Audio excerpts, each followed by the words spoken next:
nation, under God, indivisible, with liberty and justice for all. And can I have a motion to go into executive session? You gonna move? Second. Okay. All in favor? Aye. Okay. We will be going into executive session and be right back shortly.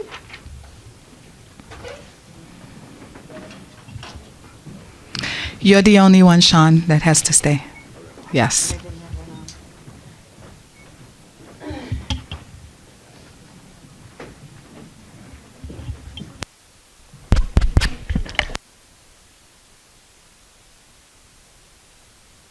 Okay.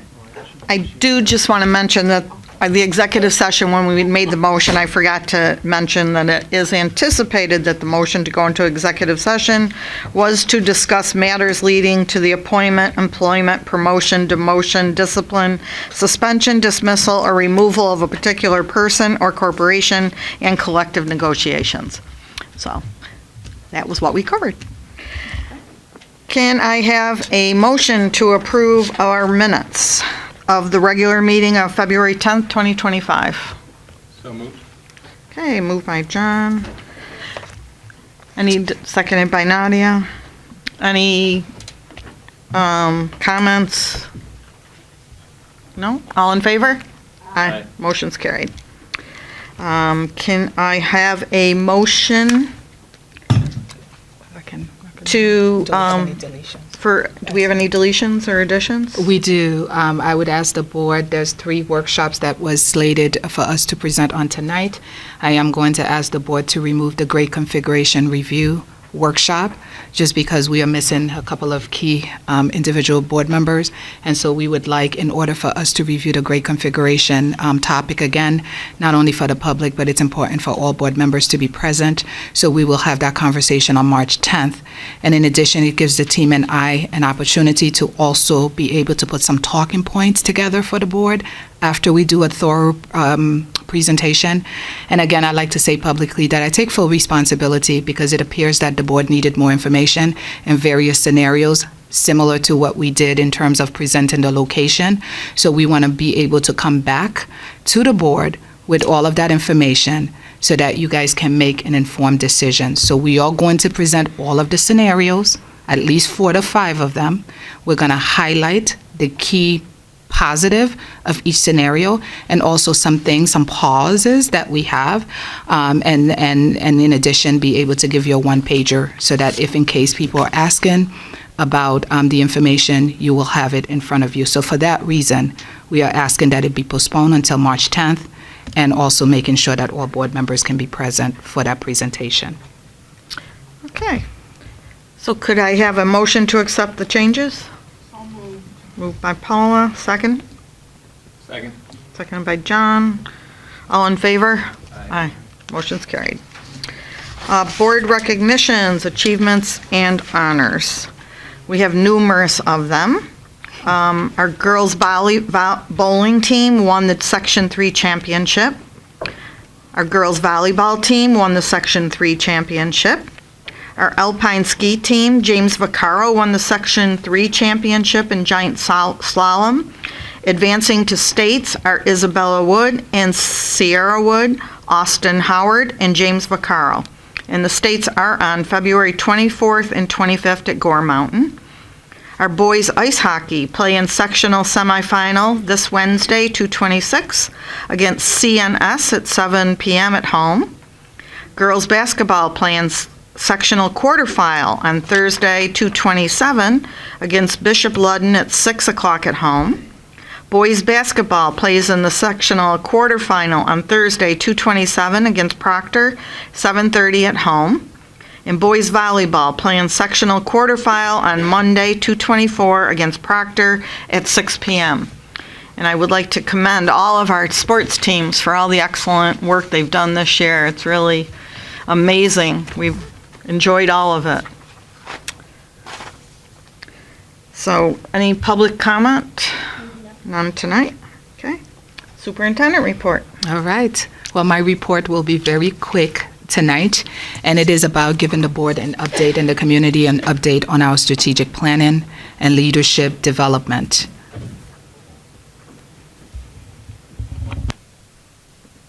So we're just waiting for technology. It's coming up, slowly but surely.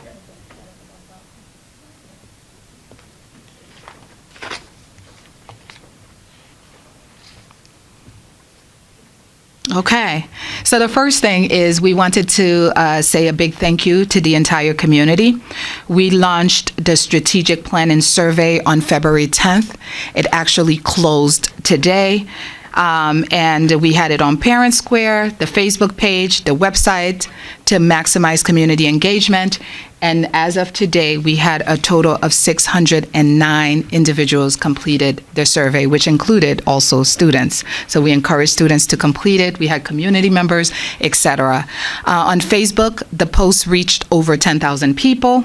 And through Parent Square, the survey notification was sent to 6,323 users via email, text, and the app. And about 2,603 recipients viewed the email. So overall, we have a high participation, not only with folks participating through the steering committee, we'll be engaging in focus groups, but the survey was another way for individuals who couldn't make it to some of these meetings to be able to give their feedback. So thank you to the community on that. Continuing with our strategic planning and leadership development, here is the schedule. So tomorrow, we are starting with our teacher focus group at the middle school. You'll see community members and parents will also have their own focus groups. On the 26th, which is Wednesday, we will be having focus group with additional high school students and middle school students. And again, we have another one with staff from 4 to 5:30 on the 26th. And of course, the steering committee, which also consists of some individuals from here, will be taking place from 6 to 8 p.m. Other dates that I like to make sure that the board is aware of, and please put it on your calendars. We would love for all of the board members, because this is for you, board members. We have your board retreat on March 5th with Peter Gorman, our consultant. In addition, because he's going to be with us all day, I am taking advantage of his skills. So he is also going to conduct some leadership development for the principals and also cabinet members. The principals have asked for support in terms of coaching, etc., and this will begin some of that process with him this year, so on March 5th. On May 10th, community members and also board members, we want to have a community design day. Again, making sure that as we close out our strategic planning process, we give individuals one more chance to engage, to come and see the progress of our strategic planning thus far, but to have one more opportunity to participate. And that is open to anybody in the community. You do not have to have children in the school district to participate. You are a member of Rome community, your voice matter, and so May 10th. And it is a Saturday so that we give people opportunities to come out as well. So please save these dates, keep them on your radar. And lastly, I want to show the board that when we talk about the proposed scope timeline for our strategic planning, we are right on target.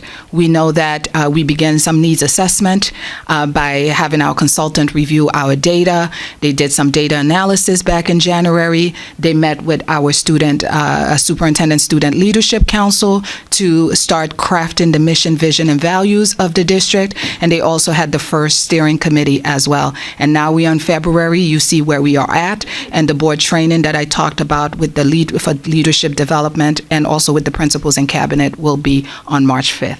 So we are keeping true to the timeline. We are right on target.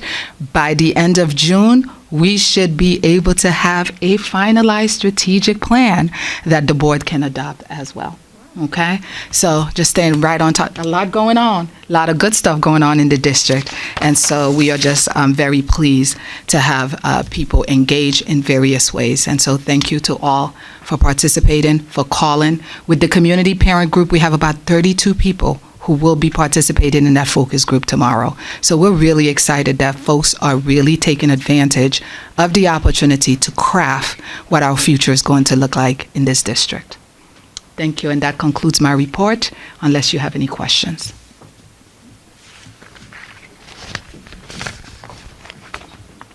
Thank you, Superintendent. Switching on to our student board member report. Grace? So we were going to talk about the winter sports, but you did such a good job for us that I won't go over that again, but they are doing a really good job. And this was a little while back, but the Stroud musical Into the Woods was a few weeks ago, and it was really, really good. Rhapsody wants to thank the superintendent for speaking at all of the performances. That was very kind. As well as the RFA musical is in full swing. There are rehearsals, and the cast list was posted. And we also want to thank Mr. Vernald for his time at RFA helping us, as well as the art teachers are holding a pottery class if anyone would like to join. We don't have the date at the time, but if you would like to do it, we can get you more information. Thank you.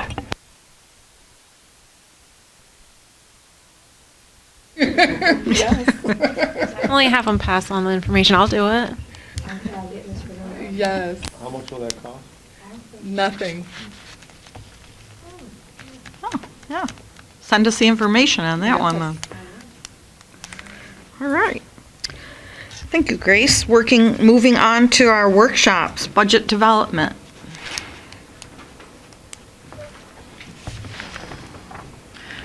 Well, we are in full swing with budget development. We've been talking about this, since December, Georgia?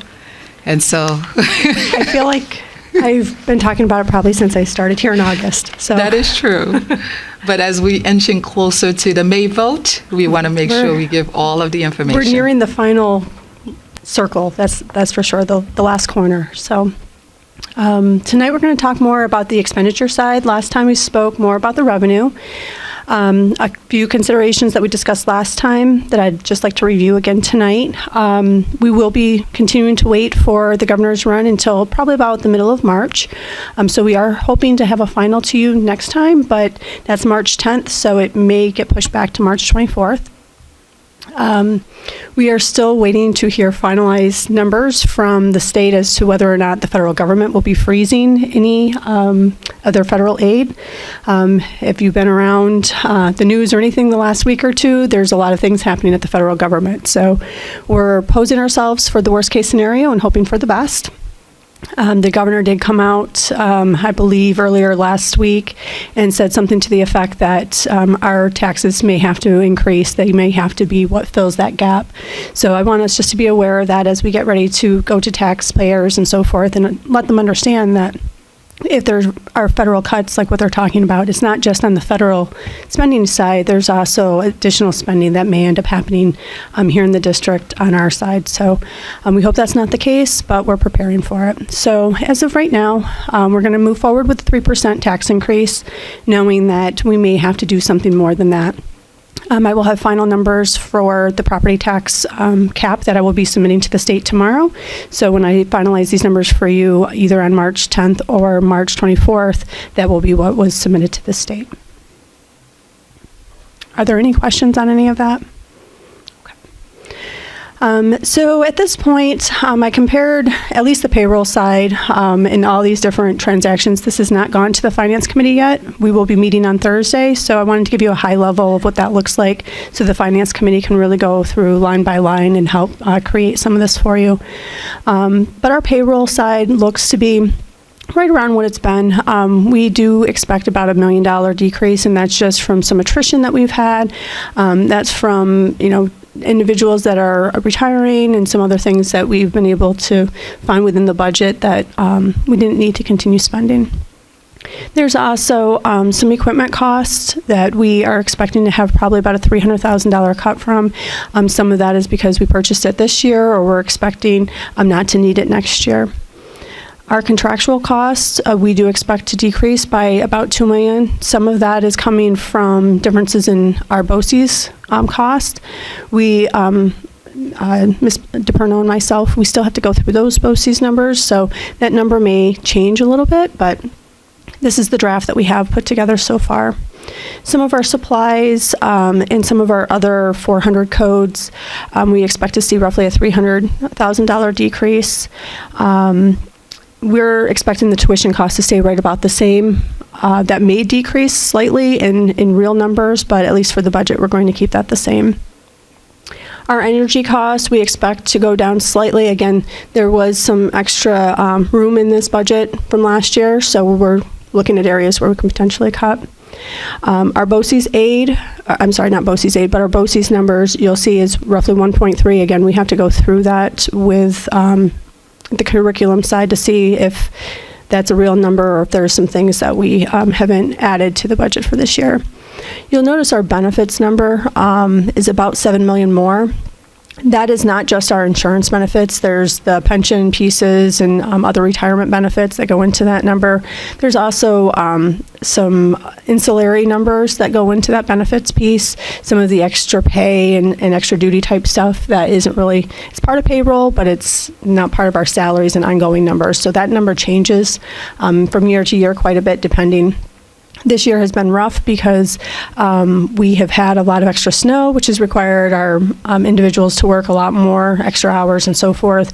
We've also had difficulty filling some of our positions, so we've had overtime in those areas. So those go into that benefits code, at least for what we've put together here today. Our debt service, I contacted fiscal advisors today just to make sure I had all the correct numbers. We had approximately $2 million in debt come off of our debt service this year, which accounts for most of that $3.3 million.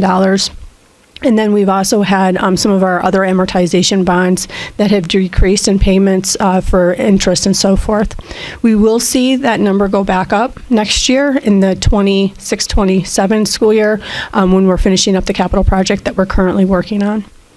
And then the transfer of other funds, that includes the normal things that we've been transferring year over year, money for PK, money for capital improvements, all those kind of things. So that number stays pretty stagnant. The only difference this year is that we're looking to actually do a $100,000 capital outlay project, which has not been planned for a number of years. So when we get ready to put this together for you, we will explain what we expect that capital project to look like, and we'll put that out to the taxpayers so that they're aware before they vote on it. Are there any questions on any of those numbers? Question would be, where do we put rock salt? Is that in supplies? Yes, that's part of the supplies number. And I have another one that will break it down a little bit better because this is really just at the object code. I have one that will explain more about programs and some of our function codes. So this is kind of deceiving in some ways, but overall, what we're looking at is a decrease in the budget. I would like to kind of point out that if you look at the 24-25 budget, what was actually adopted was $157 million. That difference is because there was $3.5 million that was carried over. So we expect that some of that will also get carried over into next year. So this is just our true budget of $160 million, but it will likely be closer to $162, $163 million when you take into account the carryover that we will have.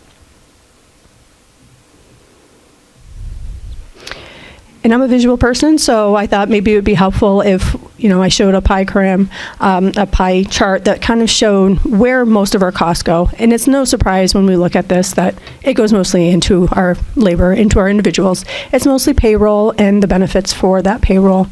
Are there any questions on any of that?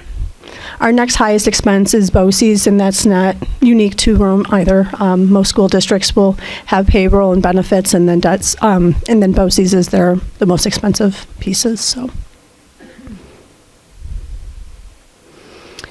So then I broke it down also by function code just to help kind of explain where some of that money goes. As you'll notice, we have a board district line, and we expect that to decrease by about $19,000. The superintendent line, because there's not a lot in that, that's mostly her salary, and some stuff for supplies because she was not given a lot of supply code for this year, so we wanted to make sure she had some space in there for that. So there's a slight increase. The business office accounts for not just my office and the things that happen in my office, but it also accounts for some of our energy, some of those other things, legal, insurances, all those things. So we are expecting a decrease, but again, we're waiting to get some final numbers from some of our contracts, so that number may not be 100% accurate. Human resources right now, we're looking at a slight increase, and that comes mostly from having only one individual in that department besides the director for a number of years, and now going to have 3 people plus the director. Overall, not a huge increase there. Operations and maintenance, I've been working very closely with the facilities director, with our custodians, so forth. And based on what they've provided to me so far this year, we're expecting a roughly $2.5 million decrease there. Some of that's going to be encapsulated in some other contracts in other areas of the budget, but overall, they've done a very good job of looking at where they can save some money and how they can move some cost around. The curriculum and instruction side, we see some of the same things. Again, we haven't gone through the BOCES piece yet, so that number is probably not $2.5 million in savings, but we are expecting there to be some savings there. Mr. Perno and I have had several discussions about some of the areas where we know that there's been extra money put aside, and we'd actually like to, figure out where that money should be going instead. Special education, we're expecting somewhere around a $670,000 decrease. Some of that is through attrition, some of that is through savings that we have through BOCES and some other things. And then the library and computer instruction, again, roughly a $500,000 decrease. A lot of that is coming from the fact that we've purchased a lot of our devices and so forth, and now we're just on a rotation plan. So that will become pretty stagnant moving forward. Guidance and attendance, again, we're staying about fluid, pretty solid in the stable numbers there, with a roughly a $17,000 decrease, but that will probably swing a little bit depending on some of the secretaries and so forth that we put into those positions. Our mental health, our athletics, our health department, we do expect an increase there. We have put a lot more money into our mental health for our students and for our staff. So there's no surprise that we're expecting a slight increase there. Transportation is another area that we're expecting an increase. A lot of that comes from, we need to be able to get our students into the district, and some of the things that Superintendent Ansam has asked us to do in terms of picking up students to get them here when they're closer to the school district will increase those costs slightly, but it's not a huge amount at this time.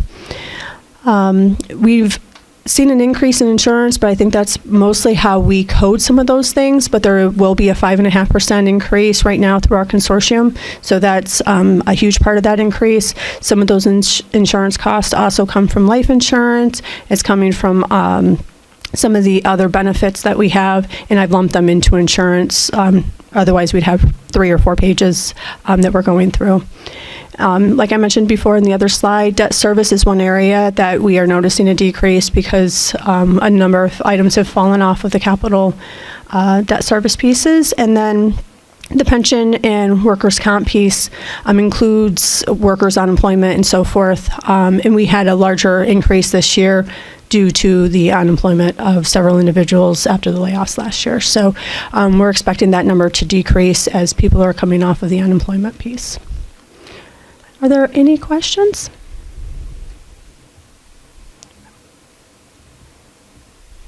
And again, this is just a pie chart to easily be able to view where most of our revenue and our expenditures are going to. As we stated before in the last meeting, we do have a bus proposition that will be going out. In fact, I think it goes in front of you tonight in order to approve it for the proposition in May. It is a 166 passenger vehicle. I'm sorry, 66 passenger vehicle that will receive 90% aid on. We're also expecting to do a capital reserve after we determine on the configuration of the the new building, we will be able to determine what kind of levy or reserve we should be putting together for that. And then, as we stated earlier, we're still expecting to do a budget proposition of about 3%. So at the next meeting on March 10th, depending on if we receive the final governor's run, I will have a revenue and appropriation final budget report that I'll provide to you, which will also include what the tax rate impacts will be for our taxpayers at $100,000, $200,000, and $300,000. I'll show some budget trends, and we will have the three-part budget breakdown. That way we're ready to move forward when the board approves the budget to go on our report cards to be sent out. And then on March 24th, or the first meeting in April, I'll put together a 5-year financial forecast and a reserve utilization forecast, just so that we can start planning for next year and what those things will look like moving forward.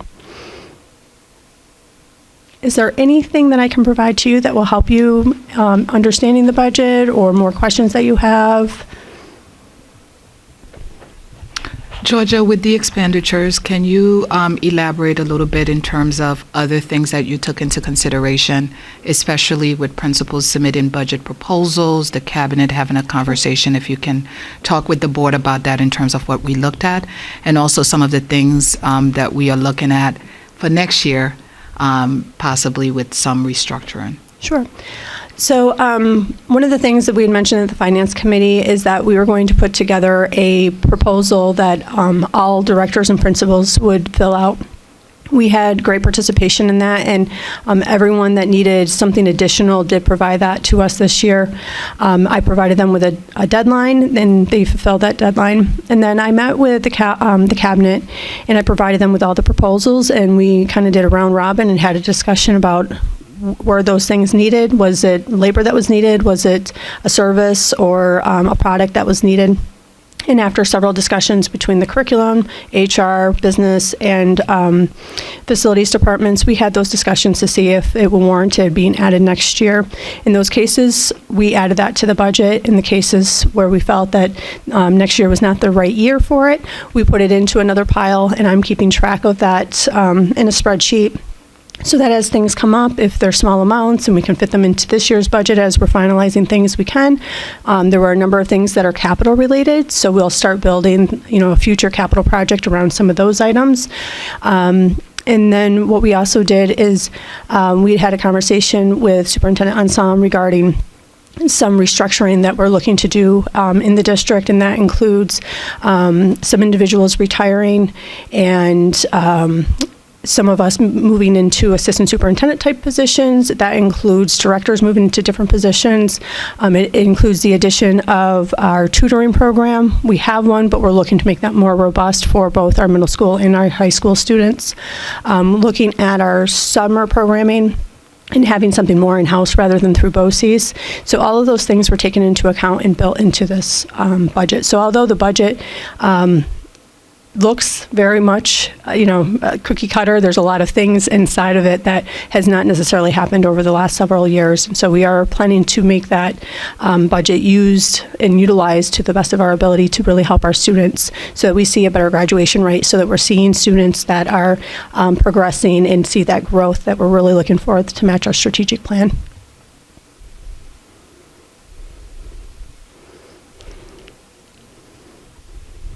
One more. Sure. For the community, because you've done a great job in terms of every month where you've gone through the process with the board and given them information, but we've talked about community forums and also a newsletter. Can you share with the community in terms of some of the next steps after the finalization of the board, of the budget? What will we do in order to inform the community about Absolutely. that, including council members from different towns? Absolutely. So we're expecting probably the beginning part of April to have a meeting with our townships and ask them to come either to a dinner or to some kind of refreshment situation where we can present to them. We'll have discussions with them and be able to explain to them all the different numbers so that they can go back to their constituents. In some cases, if they're interested and would like, we can also go to their board meetings and have those discussions at their forums just to make it easier. I have no problem doing that.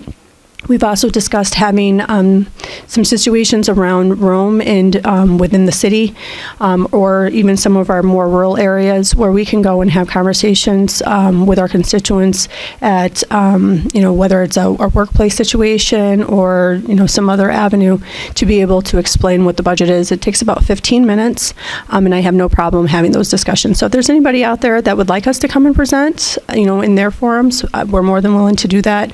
We might look at a library or something along those lines. We've had several conversations, Superintendent Ansam and I did back when I first started in August. So, and in terms of the newsletter, we're expecting to finalize the newsletter no later than the end of March. Of course, it depends on when you're able to approve as a board, but our goal would be to have it ready to go so that as soon as you say, yes, we accept this approval, then we'll move forward with printing, and we expect those to go out middle of April at the very latest. So that way it gives all of our community members at least a month to look at those things. We'll also have a budget hearing that happens the first week in May that is required by the state. So those will happen here as well, where we can answer additional questions. But also, as we move forward, if the board has any questions on things, we would like to be able to put that into a fact and answer type of situation so that everyone's aware in the community of what's kind of going on.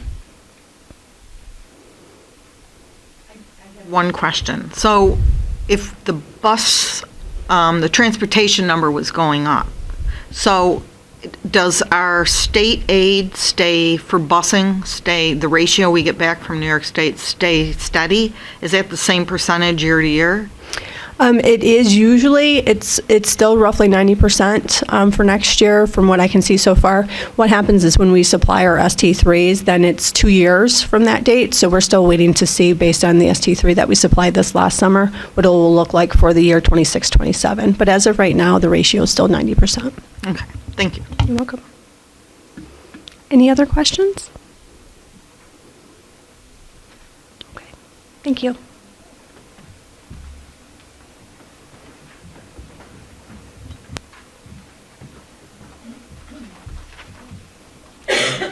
Presentation. Sometimes you hear CSI, TSI, you don't know what that means. And so we thought that we should pass the baton on to our assistant superintendent so she could give a brief recap on SO 101. Yes, so SO 101, good evening, board members and community in the Rome City School District. So ESSA is... What is ESSA? So I'm going to just take you back to, some of you may know this, but there might be people out there that don't. So a lot of times you'll hear ESSA, and really what it stands for is Every Student Succeeds Act. So really it's the main federal law for K-12 public school education. It aims to ensure that all students get a quality education, and this is across the entire United States. The law requires that the states hold public schools accountable in how students are going to achieve. So basically what it's saying is that it's promoting educational equity, and what it tells all of the schools is it doesn't matter where a student lives, where they go to school, or who they are, that they actually have equity and access to all education. So the new accountability system, I know with my weekly briefings that you see that we're going out and visiting the schools, and this is not new to our schools or our principals. All of them have an accountability, and all of them know what their identifications are. And so what happens is these are the areas that we have accountability. So they're going to look at our academic achievement. The state gives us scores for growth and school progress, our progress with our English language learners, chronic absenteeism. We hear a lot about that, a big push. You have to be in school. We're trying to really raise that. All of this is in alignment with our school district priorities. And for high school specifically, graduation rates, college, career, and civic readiness. That goes back to our SEALs, our civic readiness, also with our seal of biliteracy. This all comes into play. So what's changing here? For the 23-24 school year, which is the accountability system that we just got out of, one of the things that many people do not know is that they really only looked at 3 things. So the 3 things that they looked at for the current accountability system is student achievement. They also took a look at chronic absenteeism, but it didn't count against us. They did give us scores, but it didn't count against us. And the other one is our ENL population, our English language learners, but we don't have enough students in a subgroup. You have to have at least 30 in a building, and we do not. Even though we're growing and we're up to almost 100 students, we don't have 30 in one single school, so we don't get a score for our English language learners. So for 23-24, chronic absenteeism really wasn't something that hurt us, even though we know what our scores were. And then we also didn't have it was solely in student achievement. So where that's going to change for the 24-25 school year, which is going to be our current testing coming up in April and in May, and I think there was some questions about, this was 23-24 data. So our data for next year for 24-25, that's going to be on our spring testing, and then that is embargoed pretty much all the way until about December, and then they give you your scores, and then in January, they'll give us our accountability and what our school ratings are. And then from there, they finally release it, which is right around now, where it's public and you can actually get on the website for our school report card and start seeing this data in real time. So what's changing for next year is we'll still have student achievement, but what they now are doing is student growth. So this is really good news for our school district because our students do grow. So they're going to compare us not only in our school district, but across our school districts in New York and across that. It's federal, so it's going to be across the United States as well. And what it does is takes a look at a student in their subgroups that they have and compare them in their growth across the United States, and then you get a score from that. So that will help us tremendously because we do see that our students are growing within those levels. When they're scoring a level 1 or a level 2, and you hear level 3 and level 4, they are growing inside those levels, and before it just used to matter that if they went from a 1 to 2 or if they went from a 2 to 3, but now they're going to recognize growth within those levels. And so for us, that's really big for our students with special needs because they do grow within their scoring ability, but their proficiency is where we have a hard time getting them to the 1s and the 2s and the 3s, and they don't count until they get to that level 2 and a level 3 score. So the other thing that's going to be changing for us also is something that where before you see chronic absenteeism, the state now has flipped that around. So it's kind of like, is it half empty? Is the glass half empty, or is it half full? Because now what they've changed to is what's called an attendance indicator. So no longer chronic absenteeism. They don't want to talk about the chronics and who's not here. They want to give you scores based on who's coming. So it's just a flip of a score and a new algorithm of how they're determining that. But every week you get to see what our daily attendance rate is. And we are, as a district, above 85 to 89%, depending, because we have some illnesses right now. So that's going to also help our district. So for the scoring indicators, what I just went through is say there's a 1 to a 4, 1 being the lowest score and 4 being your highest. And we also talk about the subgroups, like we like to call them focal groups. So when we talk about them being focal groups, it's meaning the subgroups. So those subgroups can be such as your racial, your ethnic groups, your low-income students, students with disabilities, your English language learners. There will be categories and there will be scores for each one of those focal groups. So how are they identified? They fall into 3 groups. All right, so we can be in good standing. And then we can have comprehensive support and improvement, so the CSI, you've seen some of those in my weekly reports. Schools that are in the bottom 5% of Title I schools for all students, or if you have a graduation rate 2 years in a row that's 67% or below, you automatically are a comprehensive CSI school.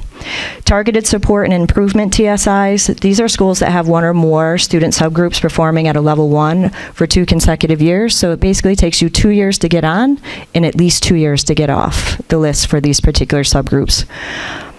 So where do we stand in our school? So in my weekly reports, when you're seeing all of this data come in, this is really all of it condensed in one chart. So we have 2 schools in our district that are in good standing. That would be Rich Mills and RFA.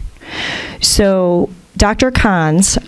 Amy Cons over at the RIC, she has been going on what we're calling our ESSA Roadshow. We have one more trip on our roadshow. Our tour ends tomorrow with Gansevoort. So we visited all faculty meetings and talked to all of the schools about their identification, where the subgroups are being identified, what their percentages are, and together with my team in the instruction programs, we actually got together with Amy and took a look at where do we need to move students, what students can move the most and get some of these scores up so that we can get out of the bottom 10% ranked, in which will help our schools get off of these lists sooner. So CSI and two CSI schools that we have, Bellamy and Gans, this is their year 4.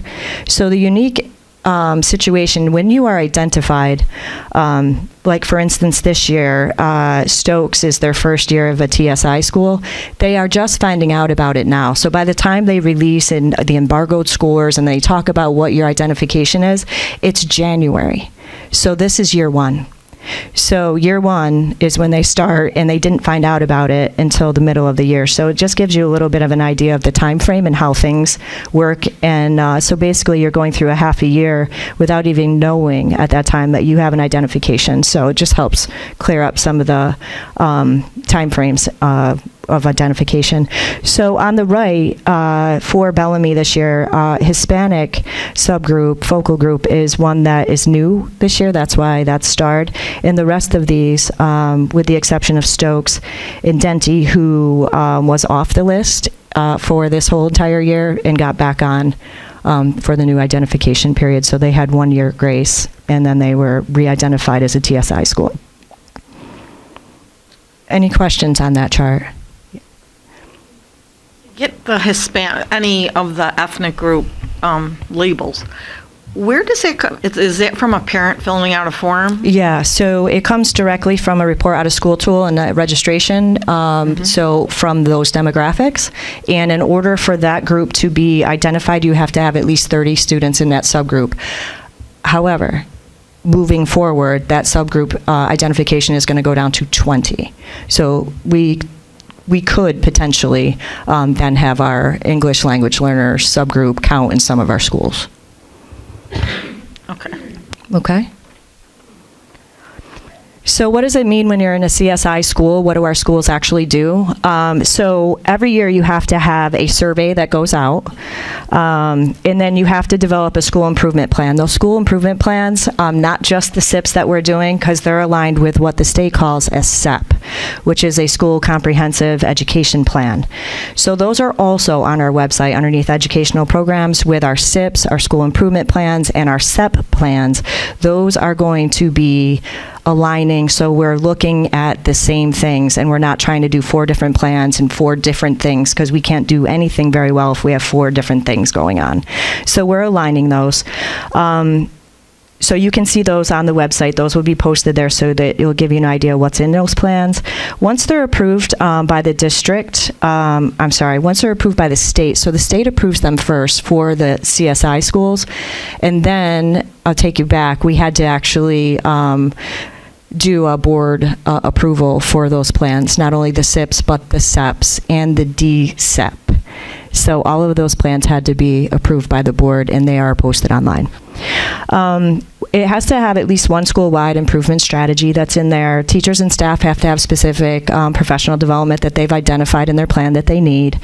And it ensures that the parents and students have a voice and opportunities to decide how the school funding is going to be spent, or engage in other activities to give voice to students and parents.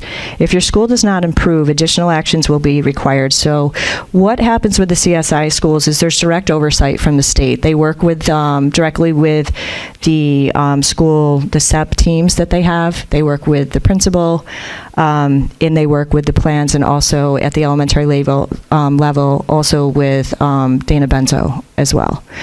And once we go through this process, if low performance persists, then the school could potentially be placed in receivership after 5 straight years of being identified as a CSI school. If we are going to be identified as a receivership school, it's up to a year prior to that. It would be announced by the state, that we would know that we're up for receivership. So there wouldn't be any, like, blindsided. We would know that this was coming. And right now, we're not on a list for receivership. I just want to say that so people don't panic. So the TSI schools, it's a little bit different in the fact that they still have to do the survey. They also have to have the SEP plans. They also have to have a school-wide improvement strategy, and they have to actually talk about how they're going to improve in each of the areas, the subgroup, focal groups that are identified. The difference is that this is just approved by the district. The state does not have any oversight. The school, if it doesn't improve after several years, it could potentially be identified as a CSI school, but there is no state involvement here. This is like a local oversight. So through my office and also through both of my directors that are tied to the elementary director of secondary programs. The CSI identification, I would like to mention that they do them every so many years. So it could be every 2 years, it could be every third year. And really what they're looking at is a school that has been identified in 5%, in the lower 5% of the Title I schools in all students category. So a high school can get on if it's 2 years in a row that they have 67% graduation rate or lower. And then an elementary school can get on as well if they are identified in the 5% Title I ranking in all students. So that's how both of our schools, Bellamy and Gansevoort, were identified as CSI schools 4 years ago when the accountability started back up after COVID. So that was pretty quick to go through, and you may or may not have questions, because I know TSI, CSI, ESSA, SEP, DSEP, it's a lot. So anything that you would like to know more about regarding ESSA and our identifications? Okay. Thank you so much.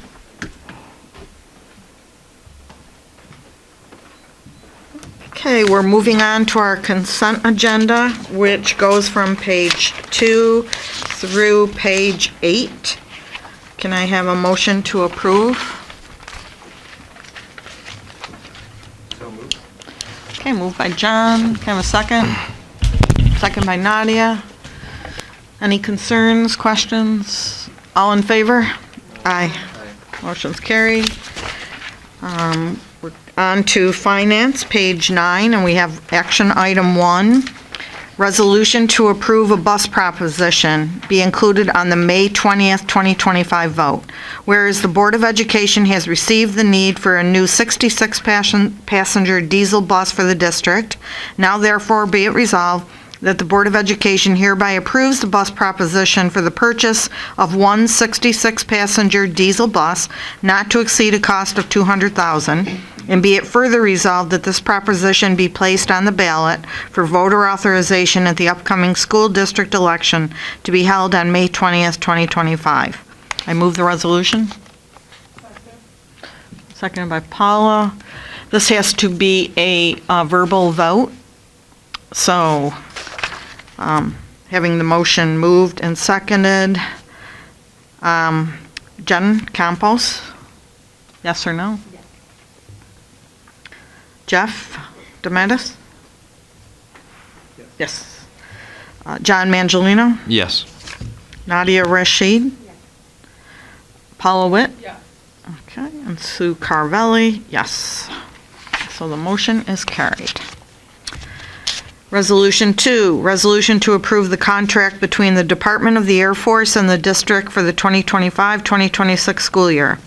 Whereas the Rome City School District Board of Education is committed to providing a diverse range of academic programs and opportunities for the students, and whereas the Department of the Air Force has presented a contract for providing students at Rome City School District with junior reserves officers training in the district will provide classrooms as agreed to in the contract, and the program will provide the necessary instruction for the 2025-2026 school year. And whereas the Board of Education has reviewed the terms and conditions of the proposed contract and finds that it meets the requirements for supporting a safe and effective academic program for students. Therefore, be it resolved that the Board of Education hereby accepts the contract with the Department of the Air Force for the use of the Rome City School District facilities during the 2025-2026 school year, and be it further resolved that the Board of Education authorizes the appropriate school officials to execute the contract and to take any necessary actions to implement the agreement in alignment with school policies and regulations. I move the resolution. Okay. Any questions, concerns? All in favor? Aye. Motion's carried. We are having an audit committee meeting on March 13th, and our next finance committee meeting is this Thursday, February 27th at 3:30 here at the district office. And we have no committee report. Educational programs.